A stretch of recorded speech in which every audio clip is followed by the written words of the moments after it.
In the vast expanse of the galaxy where ancient civilizations had waged war for millennia over resources, territory, and pride, there existed one species that every other race had written off as insignificant.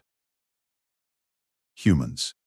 Young, naive, and technologically inferior, they were the newcomers who had barely mastered faster-than-light travel when the rest of the galaxy was already carving up star systems with weapons that could crack planets. When the Great War erupted between the Zephyrian Empire and the Kytharan Dominion, two superpowers whose conflict threatened to consume half the known galaxy, every species was forced to choose a side. Every species except one. Humanity declared neutrality. The galaxy laughed. The Zephyrians, with their energy manipulation technology and bioengineered warriors, dismissed humans as cowards hiding behind diplomatic immunity. The Kytharans, masters of quantum mechanics and reality warping weaponry, saw them as irrelevant insects scurrying between the feet of giants. Even the smaller allied factions considered humanity's neutrality a luxury they couldn't afford, a position of weakness disguised as wisdom. For 3 brutal years, the war raged. Entire solar systems became graveyards. Billions perished. Ancient civilizations that had endured for eons were reduced to radioactive debris floating in the void. Still, humanity remained neutral, offering humanitarian aid to both sides while carefully avoiding any action that could be construed as taking a stance. But the galaxy had made a critical error. They had mistaken human patience for weakness. They had confused human restraint with inability. They had assumed that because humans chose not to act, they could not act. They were about to discover just how wrong they were. Because while two superpowers had spent 3 years destroying each other with their advanced technologies and superior firepower, humanity had been quietly doing what they did best, thinking outside the box. And when humans finally made their move, it wouldn't be with energy weapons or quantum manipulators or bioengineered soldiers. This is the book about a man-built officer whose supposedly present record workers in the ages of 78. It would be with something so simple, so fundamentally human that neither side would see it coming until it was already over. The galaxy was about to learn why the most dangerous opponent isn't always the strongest. Sometimes it's the one you underestimate. Ambassador Elena Vasquez stood at the observation deck of the neutral space station New Geneva, watching the distant flashes of light that marked another battle in the ongoing war between the Zephyrian Empire and the Kytharan Dominion. Each flash represented thousands of lives lost, entire ships vaporized in the blink of an eye. She had been watching these lights for 3 years now, and they never got easier to see. Another supply convoy destroyed, reported her aide, Commander James Park, as he approached with a data pad. Kytharan forces intercepted a Zephyrian medical transport headed for the Outer Rim colonies. 200 civilians aboard. Elena closed her eyes briefly. Mark it on the casualty reports. Send our condolences to both the Zephyrian command and the families of the deceased. Already done, ma'am. But I have to ask, how much longer can we maintain this neutrality? The entire galaxy is choosing sides, and we're just sitting here watching the universe burn. Elena turned from the viewport to face her aide. Commander Park was young, barely 30. And like many of the younger generation, he struggled with humanity's decision to remain neutral in the conflict. She understood his frustration. Hell, she felt it herself most days. James, let me ask you something. Do you know why this war started? Park shifted uncomfortably. The official reason? Trade disputes over the Andorian Nebula mining rights. The official reason, yes. But do you know the real reason? Park hesitated. Pride? Close. Fear. Elena moved away from the viewport and gestured for him to follow her to the conference room. The Zephyrians are terrified of being overtaken by Kytharan quantum technology. The Kytharans are terrified of Zephyrian bioengineering making their reality manipulation obsolete. Both sides are fighting not for what they want, but against what they're afraid of losing.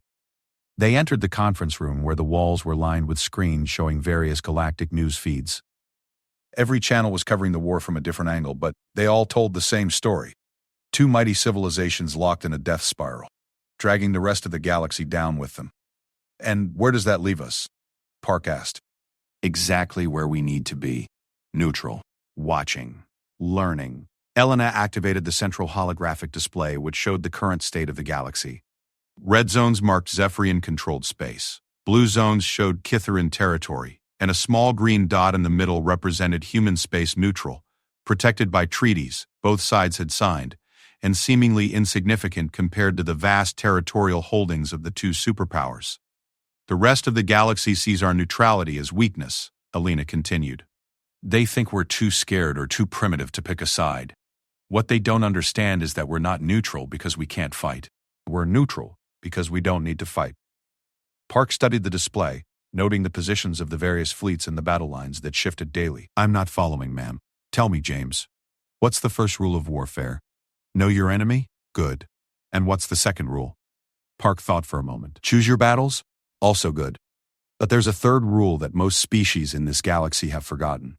Sometimes the best way to win a war is not to fight it at all. Before Park could respond, the communication system chimed. Ambassador Vasquez, you have an incoming transmission from Admiral Thektar of the Zephyrian Fleet. Elena straightened. Admiral Thektar was one of the highest-ranking military officials in the Zephyrian Empire, a bioengineered warrior whose tactical brilliance was matched only by his ruthless efficiency. For him to contact her directly was unusual. Put him through. The holographic display shifted to show the imposing figure of Admiral Thektar, standing over 8 feet tall with the characteristic blue-gray skin and enhanced musculature of a Zephyrian warrior. He was an intimidating presence even through a hologram. His forearms were crossed in a gesture that Elena had learned to recognize as barely contained frustration. Ambassador Vasquez, the Admiral began without preamble. I require immediate access to human medical facilities. Good day to you too, Admiral. May I ask for what purpose?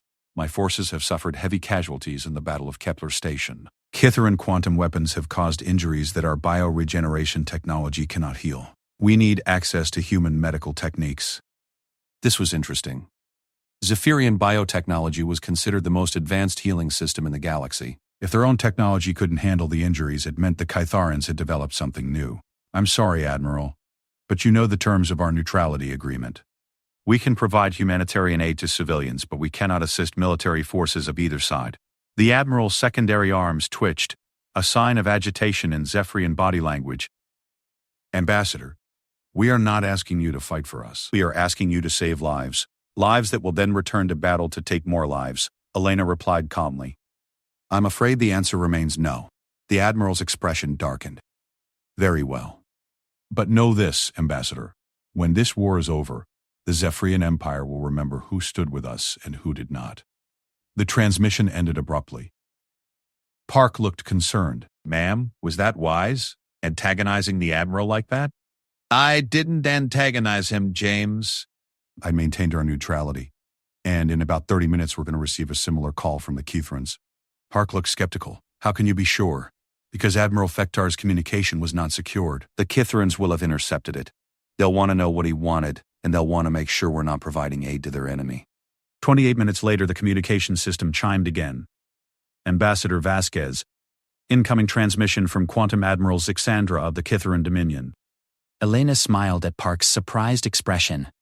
Put her through. The hologram shifted to show Quantum Admiral Zixandra, whose appearance was as unsettling as it was impressive.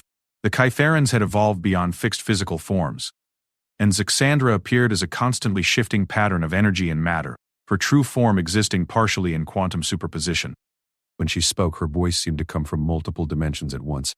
Ambassador Vasquez, we are aware of recent communications between your station and Zephyrian forces. Good afternoon, Admiral. Yes, Admiral Thektar requested medical assistance, which we declined per our neutrality agreements. Indeed. However, we must verify that no assistance was provided. We require immediate inspection access to your medical facilities. Elena had expected this, but it still irritated her. Both sides constantly tested the boundaries of human neutrality, looking for any excuse to claim the other side was receiving aid. Admiral, our medical facilities are civilian in nature and protected under galactic humanitarian law. I cannot grant you inspection access without compromising our neutrality. The quantum patterns that made up Zixandra's form flickered more rapidly. Neutrality is a luxury, Ambassador. In war, there are only allies and enemies. Then I suppose humanity will remain a luxury the galaxy can't afford, Elena replied. That luxury may prove costly. The Dominion also remembers its friends and its obstacles. Another abrupt disconnection. Elena turned to Park, who was shaking his head in amazement. They're both threatening us for maintaining the exact neutrality they agreed to respect when they signed the Geneva Accords. Welcome to galactic politics, James. Everyone wants neutrality to exist in theory, but no one wants it to apply to them in practice. Elena moved back to the viewport where the distant flashes of battle continued. But there's something else happening here. Did you notice anything unusual about those conversations? Park thought for a moment. They were both desperate. More desperate than usual. Exactly. 3 years of war, and both sides are reaching their breaking point. The Zephyrians are taking casualties they can't heal. The Kitharans are expending quantum energy at an unsustainable rate. They're looking for anything that might tip the balance. And they think we might be that something. They think we might choose to be that something. But they're wrong. Elena turned back to Park with a slight smile. We're not going to tip the balance, James. We're going to end this war. Park's eyes widened. Ma'am, for 3 years we watched. We've learned. We've seen both sides make the same mistake over and over again. Which is? They're fighting each other, but neither side is fighting to win. They're fighting not to lose. There's a difference. Elena moved to the central console and pulled up a different display, one showing economic data, supply lines, population centers, and resource allocation for both empires. The Zephyrians have superior biotechnology and population growth, but they're overextended across too many star systems. The Kitharans have incredible quantum weapons and defensive capabilities, but their energy requirements are bleeding them dry. Both sides have been so focused on military engagement that they've ignored the fundamental weakness in their positions. Which is? They both depend on the same thing to continue fighting: trade with neutral worlds. Food, raw materials, rare elements, manufactured goods. Neither empire can produce everything they need to sustain a galactic war. They've been buying what they need from neutral traders who don't care about the conflict as long as the credits keep flowing. Park studied the economic data, beginning to understand. And if that trade were to stop, both sides would collapse within 6 months. Maybe less. But ma'am, we can't exactly force every neutral trader in the galaxy to stop doing business. And even if we could, wouldn't that violate our own neutrality? Elena's smile widened. Who said anything about forcing them? James, what do you know about human economic theory? Basic principles, I suppose. Supply and demand, market forces, that sort of thing. There's a concept called market disruption. It happens when someone introduces a new factor that completely changes the economic landscape. Usually it's technology, a new invention that makes old systems obsolete. Okay, but what new technology could possibly... Park stopped mid-sentence as understanding dawned on his face. Oh no. For 3 years, while the Zephyrians and Kitharans had been focused on killing each other, human economists, scientists, and engineers have been busy solving a much more interesting problem: how to manufacture everything both empires need better and cheaper than anyone else in the galaxy. Elena pulled up another display showing human industrial capacity. The numbers were staggering. In 3 years, humanity had quietly built the most efficient manufacturing infrastructure the galaxy had ever seen. They could produce food, raw materials, technology, and finished goods at a fraction of the cost of any other civilization. We're going to flood the market, Elena continued. Every neutral trader who's been profiteering from this war is about to find themselves undercut by human competitors, offering the same goods at half the price. Within 6 months, humanity will control 90% of the war supply trade. But that's still maintaining neutrality. We'd be selling to both sides equally. Exactly. Until we decide to stop. Park stared at the data, his mind racing through the implications. When both sides are completely dependent on us for survival, we'll have the power to end the war simply by refusing to sell to anyone who continues fighting. Now you're getting it. And the beauty of it is that neither side can claim we're breaking neutrality. We'll be offering the exact same terms to everyone. Stop the war, and the goods keep flowing. Keep fighting and watch your civilization collapse. Elena walked back to the viewport where the flashes of distant battle continued their deadly dance across the stars. The Zephyrians and Kitharans think humanity is too weak to matter. They're about to discover that economic warfare is far more devastating than any quantum weapon or bioengineered soldier. And the best part? By the time they realize what's happening, it will be too late to stop it. Park joined her at the viewport, his expression a mixture of awe and concern. Ma'am, this is brilliant, but it's also terrifying. If we control that much of the galactic economy, what's to stop us from becoming the very kind of empire we're trying to stop? Elena nodded approvingly. That's exactly the right question to ask, James. And the answer is simple. We don't want an empire. We want peace. Once the war ends, we'll gradually transition control of those supply chains back to local systems. Our goal isn't to rule the galaxy, it's to give the galaxy a chance to rule itself. And if other species object to our methods, they can object all they want, but they'll have to do it peacefully, because we'll own the one thing every civilization needs to wage war: the economy that supports it. Elena turned from the viewport and headed toward the door. Come on, James. We have work to do. The first wave of human trade ships launches tomorrow, and I want to be sure they're carrying exactly what both empires need most, which is hope, disguised as cargo containers full of food, medicine, and raw materials. But really, it's hope. Hope that there's a way out of this war that doesn't require anyone to admit defeat. As they left the observation deck, the distant flashes of battle continued, but Elena knew they wouldn't last much longer. The galaxy had underestimated humanity's patience, mistaking their neutrality for passivity. Soon, very soon, they would learn that sometimes the most powerful weapon isn't a gun, or a bomb, or a quantum manipulator. Sometimes the most powerful weapon is simply refusing to enable the fight to continue. And humanity was about to wield that weapon with devastating effectiveness. 6 months after the first human trade ships entered the galactic market, the economic landscape had shifted so dramatically that even the war itself seemed secondary to the commercial revolution taking place. Captain Sarah Chen guided her massive cargo freighter, the New Horizon, through the bustling trade lanes of the neutral zone, her holds packed with manufactured goods that would have taken other species months to produce. Captain, we're receiving another priority order from the Kithran Frontier Worlds, announced her communications officer, Lieutenant Torres. They're offering triple standard rates for immediate delivery of quantum stabilizers. Sarah checked her manifest. We've got 200 units in Cargo Bay 7. Set course for the Vega system, but maintain our schedule to the Zephyrian colonies. I won't have anyone accusing us of favoritism. The bridge of the New Horizon hummed with quiet efficiency. Unlike the warships that dominated the news feeds, human trading vessels were marvels of practical engineering. No exotic quantum manipulators or bioorganic interfaces, just solid, reliable technology that could haul massive amounts of cargo at unprecedented speed and efficiency. Captain, called out Navigator Kim, long-range sensors are picking up a Zephyrian patrol fleet on intercept course. They're requesting permission to board. Sarah frowned. Boarding inspections were becoming more frequent as both empires grew increasingly paranoid about their enemies receiving superior equipment. Signal our compliance, but remind them of our neutral status. And make sure our diplomatic immunity beacons are active. 20 minutes later, Admiral Fektar himself materialized in the cargo bay via teleportation beam, accompanied by a squad of bioengineered soldiers. Sarah met them personally as protocol demanded. Admiral, an unexpected honor. What brings you to board my humble freighter? The towering Zephyrian commander studied the massive cargo bay with his enhanced senses.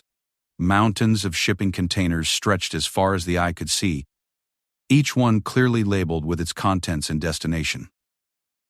Captain Chen, my intelligence report suggests that human trading vessels have been providing our enemies with advanced technology disguised as standard goods. I'm sure your intelligence is very thorough, Admiral, but, as you can see, everything is properly documented and available for inspection. Sarah gestured to a nearby container.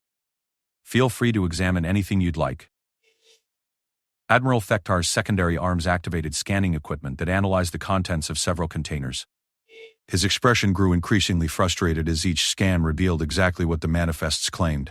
Food supplies, basic electronics, raw materials, and simple manufactured goods. These quantum stabilizers, he said, pointing to one container. These are destined for Kithran worlds. Yes, sir. Along with an identical shipment destined for Zephyrian worlds in Cargo Bay 12. We maintain strict parity in our trade relationships. But surely you understand that these stabilizers will be used to repair Kithran weapons that have killed thousands of my people. Sarah's expression remained professionally neutral. Admiral, with respect. The medical supplies in Cargo Bay 3 will be used to heal Zephyrian soldiers who will then return to kill thousands of Kithran people. We provide goods, not moral judgments. The Admiral's primary arms clenched into fists. Your neutrality is becoming increasingly inconvenient, Captain. I'm sorry you feel that way, Admiral, but inconvenience is rather the point of neutrality. If it were convenient for everyone, it wouldn't be neutral. After another hour of fruitless searching, Admiral Fektar's boarding party departed, but not before the Admiral delivered a final warning. The Empire grows tired of human obstinacy, Captain. Perhaps it's time your species reconsidered its position. Once the Zephyrians were gone, Sarah activated the ship's secure communication system to contact Ambassador Vasquez. Ambassador, this is Captain Chen. We've just had another friendly inspection from Admiral Fektar. Elena's image appeared on the main screen. Let me guess. He found exactly what our manifest said he'd find, but he's still suspicious because his people are losing ground despite having access to the same supplies as the Kithrans. That's about the size of it. How are the other trade routes faring? Similar experiences across the board. Both sides are growing increasingly frustrated because their military advantages aren't translating into battlefield success anymore. When both armies have access to the same quality of supplies and equipment, wars tend to become stalemates. Sarah nodded grimly. And stalemates are expensive. Exactly. Which brings us to phase 2 of our plan. How are your production facilities running? At 112% of projected capacity. The efficiency improvements our engineers implemented last month are exceeding all expectations. We can now produce goods at 60% of galactic market rates while maintaining superior quality. Elena smiled. Perfect. Because tomorrow, we're cutting our prices again. Ambassador, we're already underselling every other supplier in the galaxy.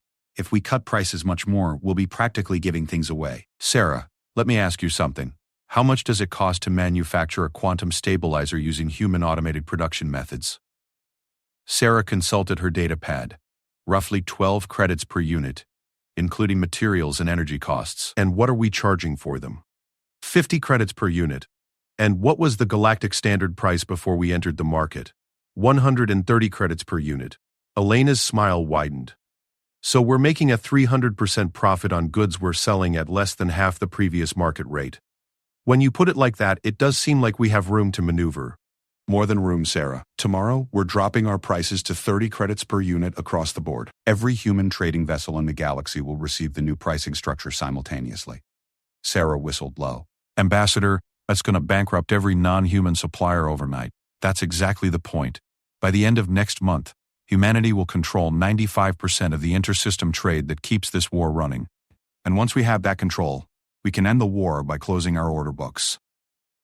Now you're thinking like an economist instead of a trader. The next few weeks saw exactly what Elena had predicted. Human goods flooded the market at prices so low that competing suppliers couldn't even cover their basic costs. One by one, alien trading companies either went out of business or were forced to become middlemen for human manufacturers. But the real changes were happening on the war front itself. For the first time in 3 years, neither the Zephyrian Empire nor the Kytheran Dominion was gaining ground. Their armies were well supplied and well equipped, but since both sides had access to identical resources, neither could achieve the technological or logistical advantages that had previously determined battle outcomes. Captain Chen was observing this new reality firsthand. As she delivered supplies to a Kytheran forward base in the Rigel system, the base commander, Quantum Admiral Zix, Andra, met her personally, an unusual honor that suggested growing desperation on the Kytheran side. Captain Chen, your cargo manifest indicates medical supplies, energy cells, and quantum stabilizers. Standard military support provisions. That's correct, Admiral. Identical to the shipments we delivered to Zephyrian bases in the Procyon system yesterday, Admiral Zassendra's quantum form flickered with agitation. This parity is problematic. Our forces require advantages to achieve victory. I'm afraid advantages aren't something we supply, Admiral. We provide goods and services, not military superiority. Perhaps it is time to consider exclusive trade agreements. The Dominion could offer substantial compensation for preferential treatment. Sarah shook her head. Our neutrality agreements prohibit exclusive arrangements with any warring faction. We trade with everyone or no one. And if the Dominion were to make trading with our enemies inadvisable, Admiral, are you threatening to attack neutral trade vessels? The quantum patterns that composed Zixandra's form shifted rapidly through several probability states before stabilizing. The Dominion would not attack neutral vessels, but neutrality is a complex concept in wartime. It's actually quite simple, Admiral. We don't take sides. What's complex is everyone else's reaction to that fact. After the Kytheran inspection concluded, Sarah found herself thinking about the increasing pressure both sides were placing on human traders. The threats were becoming less subtle, the demands for preferential treatment more aggressive. It was exactly what Ambassador Vasquez had predicted. Captain, Called out Lieutenant Torres from the communication station. Priority message from Ambassador Vasquez. She's calling an emergency meeting of all human trade vessel commanders. Set course for New Geneva Station, maximum speed. Now, 12 hours later, Sarah found herself in a conference room with 47 other human trade captains, all reporting similar experiences with increasingly desperate Empire officials. Ladies and gentlemen, Ambassador Vasquez began without preamble. The time has come to implement the final phase of our strategy. As of 018 tomorrow, all human trade operations will be suspended. The room erupted in surprised murmurs. Captain Rodriguez of the Mercury Rising raised his hand. Ambassador, we're at the peak of our profitability. Our supply chains are running smoothly, demand is through the roof, and we control the majority of galactic trade. Why would we stop now? Because, Captain Rodriguez, profitability was never our goal. Ending this war was our goal, and to end it we need both sides to understand the consequences of continued hostilities. Elena activated the central holographic display showing economic data from across the galaxy. Gentlemen, look at these numbers. Both empires are now completely dependent on human trade for their war effort. Food, medicine, raw materials, manufactured goods. 96% of everything keeping their armies in the field comes from us. Captain Kim of the Stellar Express studied the data. Ma'am, that level of dependency is actually dangerous. If we cut off trade suddenly, we're not just ending the war, we're potentially causing the collapse of both civilizations. An excellent point, Captain Kim. Which is why we're not cutting off trade permanently, we're imposing conditions. Elena changed the display to show a document titled the Human Peace Accord. Effective immediately, humanity will only trade with governments that have officially ceased all military hostilities. Both the Zephyrian Empire and the Kithrin Dominion have 72 hours to declare a formal ceasefire and begin peace negotiations. If they do, trade resumes normally. If they don't, their war machines grind to a halt. Finished Captain Chen. Exactly. And here's the brilliant part. Neither side can blame us for taking sides because we're offering the exact same terms to both. Stop fighting, get supplies. Keep fighting, starve. Captain Martinez raised a concern. Ambassador, what if they unite against us? Two desperate empires facing economic collapse might decide that conquering humanity is easier than making peace with each other. An understandable worry, Captain, but strategically impossible. Both empires are overextended, their fleets are scattered across dozens of star systems, and their supply lines are already stretched to the breaking point. A coordinated assault against human space would require exactly the kind of logistical cooperation that 3 years of war has made impossible. Elena pulled up tactical displays showing the current positions of both Imperial fleets. More importantly, any attack on humanity would only prove to their own people that their governments are more interested in maintaining power than ensuring survival. The political cost would be enormous. And if we're wrong, pressed Captain Martinez, then we defend ourselves. But I don't think it will come to that. 3 years of watching this war has taught me something important about both empires. They're not evil, they're afraid. The Zephyrians are afraid of being overtaken by Kithrin technology. The Kytharans are afraid of being overwhelmed by Zephyrian numbers. Neither side wants to fight, they just don't know how to stop without losing face. And our ultimatum gives them a way to stop without admitting defeat, said Captain Chen, understanding the psychology behind the strategy. Precisely. Both sides can claim that they're suspending hostilities due to external economic pressure, not military failure. It allows them to save face while ending a war that's killing their people and bankrupting their economies. Elena turned off the displays and faced the assembled captains. Ladies and gentlemen, tomorrow morning we send a simple message to every government in the galaxy. Humanity is temporarily suspending all trade operations pending the establishment of galactic peace.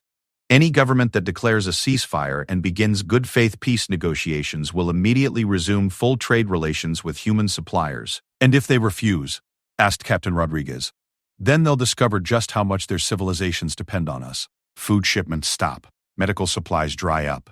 Raw materials for manufacturing disappear. Energy cells for their weapon systems become unavailable.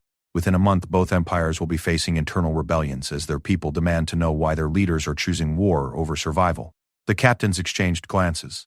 The audacity of the plan was breathtaking, but the logic was undeniable. Humanity had quietly maneuvered itself into a position of incredible economic leverage, and now they were prepared to use it. There's one more thing, Elena added. This ultimatum isn't just going to the Zephyrians and Kitharans. Every government in the galaxy will receive the same message. Trade with humanity is conditional on maintaining peace. This is our chance to not just end one war, but to establish a precedent that might prevent future wars. Economic peace through superior logistics, murmured Captain Chen. Exactly. Warfare becomes impossible when the cost of aggression exceeds any possible benefit, and we're about to make the cost of aggression astronomical. As the meeting concluded and the captains prepared to return to their ships, Captain Chen lingered to speak with the ambassador privately. Elena, can I ask you something? What happens after we win? When the war ends and both empires realize that a primitive species just forced them into peace through economic manipulation.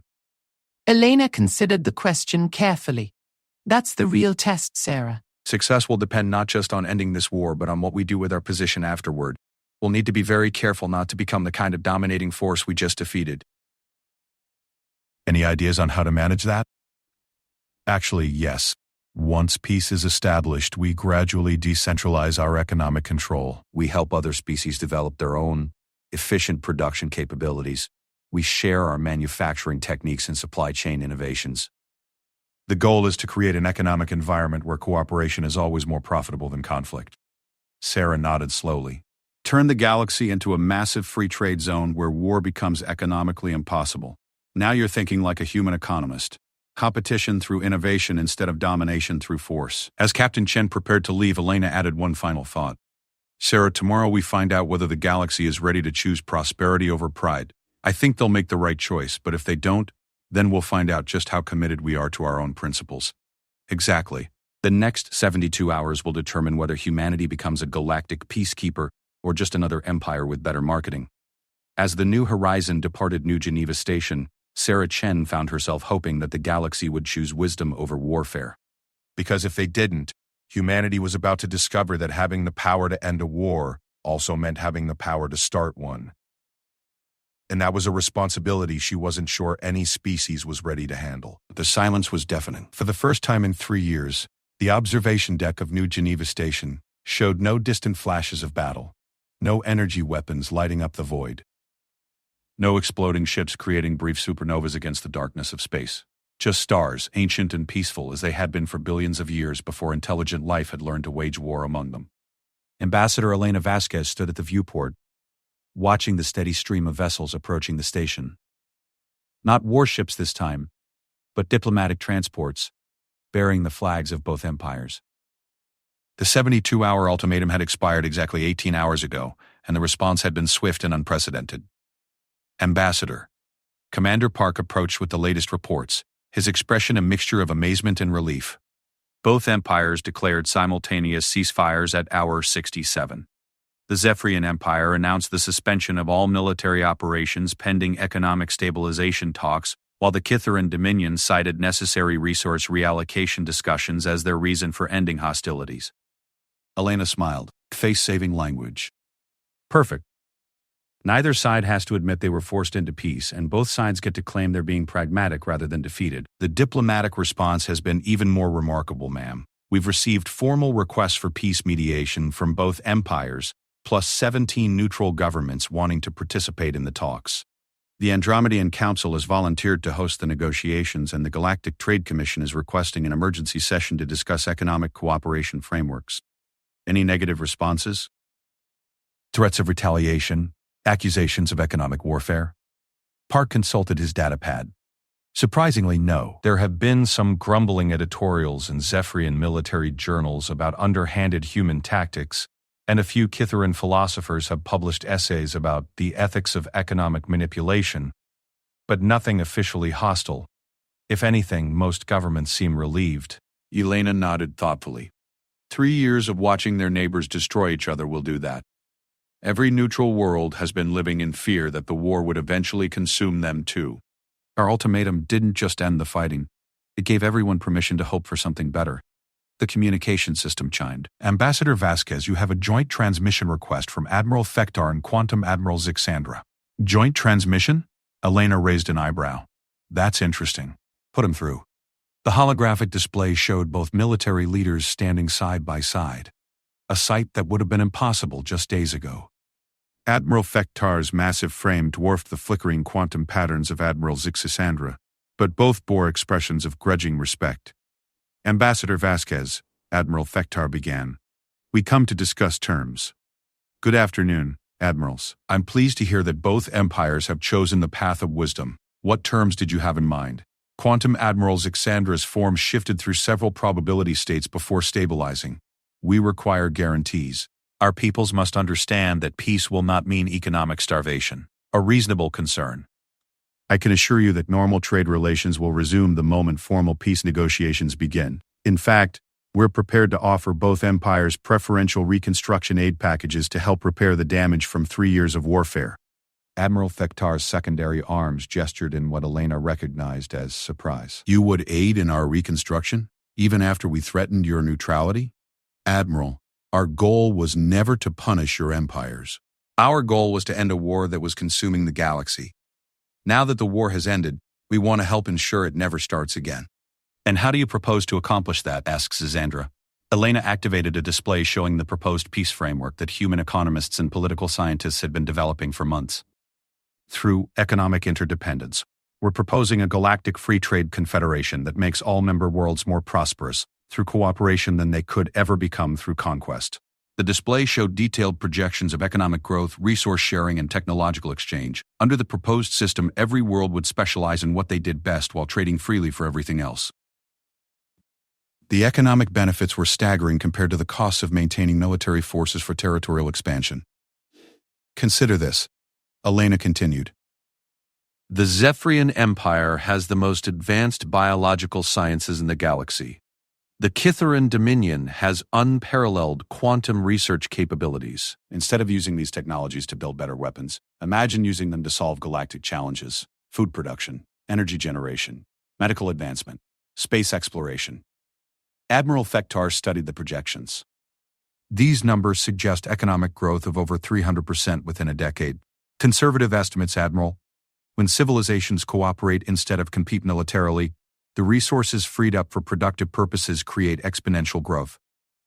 The same scientific minds that developed your bioweapons could engineer solutions to food scarcity across the galaxy. And our quantum manipulation research, added Zixandra, could revolutionize energy production and space travel instead of creating more efficient ways to destroy ships. Exactly. But there's another benefit that's even more important than economic growth: security through mutual dependence. When every world depends on trade with every other world for prosperity, war becomes not just unprofitable but impossible. Elena changed the display to show the current economic relationships across the galaxy. Right now, most worlds are economically self-sufficient in basic needs but poor in luxury and advanced technology. The proposed confederation would make every world dependent on others for prosperity, but self-sufficient in emergency situations. It's the difference between isolation and integration. You are suggesting that economic bonds replace military alliances, observed Zixandra. I'm suggesting that economic bonds are stronger than military alliances, Admiral. Military partnerships require trust. Economic partnerships require only mutual benefit. And mutual benefit is much easier to maintain than mutual trust. Admiral Fektar's expression had shifted from suspicion to genuine interest. There are details to negotiate. Trade regulations, dispute resolution, technology sharing agreements. Absolutely. Which is why we're proposing a 6-month negotiation period with all interested governments. Every detail will be discussed, debated, and agreed upon by all parties before implementation. And humanity's role in this confederation? Asked Zixandra. Initially, we'll serve as neutral mediators and provide the economic infrastructure to get the system running. Long-term, we'll be equal members alongside everyone else. We have no desire to rule the galaxy. We just want to help it learn to rule itself peacefully. The two admirals exchanged a look that would have been impossible during wartime, a moment of shared understanding between former enemies. Ambassador, said Admiral Fektar, your species has accomplished something remarkable. In 3 years, you have transformed the galactic balance of power without firing a single shot. We had good teachers, Admiral. 3 years of watching this war showed us exactly what not to do. Every strategy that failed for you taught us something about what might succeed for everyone. And if some worlds refuse to join this confederation, asked Zixandra, then they remain free to pursue their own path. But they'll find it difficult to compete economically with worlds that have access to confederation trade benefits. We expect most governments will join voluntarily once they see the advantages. Elena switched off the displays and faced both admirals directly. There is one more thing, though. Both empires will need to demonstrate their commitment to peace through concrete actions, not just words. What did you have in mind? Asked Admiral Fektar. Joint humanitarian missions, collaborative scientific research, shared cultural exchanges. The galaxy needs to see that former enemies can become partners, not just coexist. Both empires have incredible capabilities that could benefit everyone if applied peacefully. You want us to work together, said Zixandra. I want you to discover that you're stronger as allies than you ever were, as enemies. The Zephyrian biosciences combined with Kithran quantum research could solve problems that neither could handle alone. Admiral Thector's forearms spread in a gesture of acceptance. The Empire agrees to participate in preliminary negotiations. The Dominion concurs, added Zisandra, though we reserve the right to withdraw if terms prove unacceptable. Of course. This only works if everyone participates willingly. After the transmission ended, Commander Park shook his head in amazement. Ma'am, I have to ask. Did we really just end a galactic war by threatening to stop selling people things? Elena laughed. It sounds ridiculous when you put it that way, doesn't it? But that's exactly what we did. The threat was never military, it was economic. We simply made it clear that the cost of continuing the war was higher than the cost of ending it. And now comes the hard part. Ending a war is actually easier than building a peace. Wars end when one side wins or both sides exhaust themselves. Peace requires both sides to actively choose cooperation over conflict every day for decades. Elena moved to the central planning table where maps and charts showed the massive logistical operation required to implement galactic peace. The next 6 months will be crucial. We need to establish trade networks, create dispute resolution mechanisms, develop shared economic standards, and most importantly, prove that the Confederation can deliver the prosperity it promises. Any concerns about humanity's position in all this? We've essentially made ourselves indispensable to galactic civilization. That's exactly what concerns me, James. Power corrupts, even when it's economic power. We'll need to be very careful not to become the kind of dominating force we just defeated. The moment other species start seeing us as overlords instead of partners, this whole system fails. Helena walked back to the viewport where the diplomatic vessels continued to arrive. The real test isn't whether we can force peace on the galaxy. The real test is whether we can step back and let the galaxy manage its own peace once we've shown them how. And if we can't, if humanity becomes addicted to being the galaxy's economic controller, then we'll have won the war but lost our souls. And probably created the conditions for the next major conflict, with humanity as the target instead of the peacekeeper. A new chime indicated another incoming transmission. Ambassador, priority message from the Galactic Trade Commission. They're requesting immediate consultations on Confederation economic standards. Put me through to Captain Chen first. I want our trade vessels ready to resume normal operations the moment peace negotiations officially begin. Yes, ma'am. As Elena prepared to dive into the complex negotiations that would determine the galaxy's future, she reflected on the journey that had brought them to this point. 3 years ago, humanity had been dismissed as irrelevant newcomers.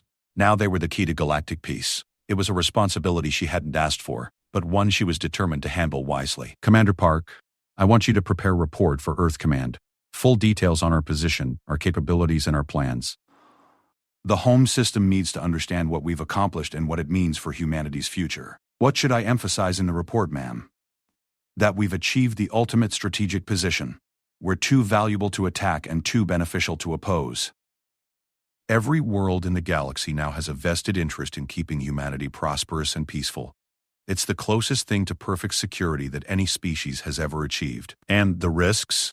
That success might make us arrogant. That power might make us corrupt. That safety might make us complacent. Elena turned from the viewport to face her aide directly.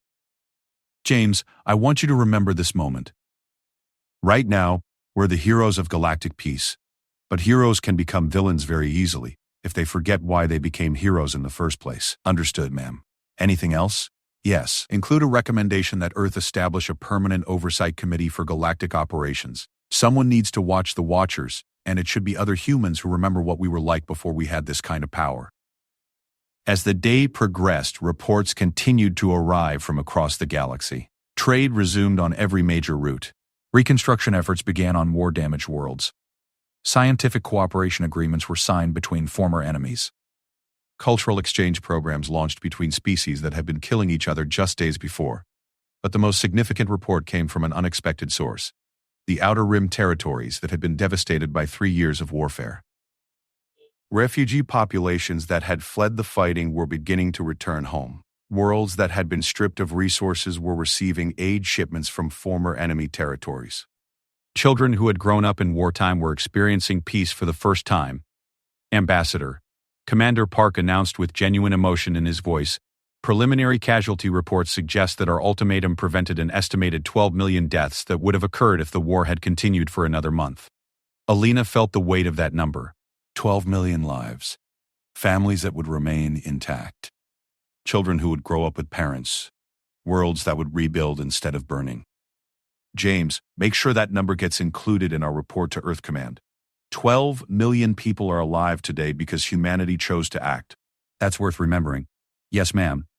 As the first day of galactic peace drew to a close, Elena stood once more at the observation deck viewport. The stars looked the same as they always had, but something fundamental had changed. For the first time in centuries, the galaxy was at peace. Not the temporary peace of exhausted armies, but the active peace of civilizations choosing cooperation over conflict. It wouldn't last forever. Nothing ever did. But for now at least, the children of 1,000 worlds would sleep safely, their parents would work to build rather than destroy, and their governments would compete through innovation rather than warfare. Humanity had kept its promise. They had ended the war in one move, not through superior firepower or advanced technology, but through the simple recognition that economic interdependence was stronger than military might.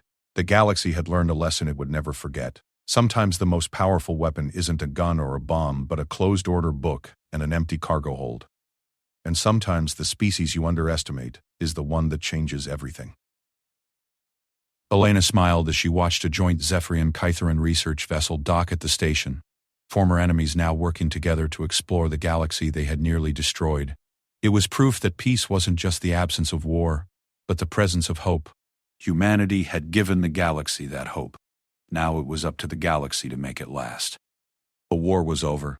The peace had just begun. And, for the first time in 3 years, that was enough. They expected humans to stay neutral. We ended the war in one move.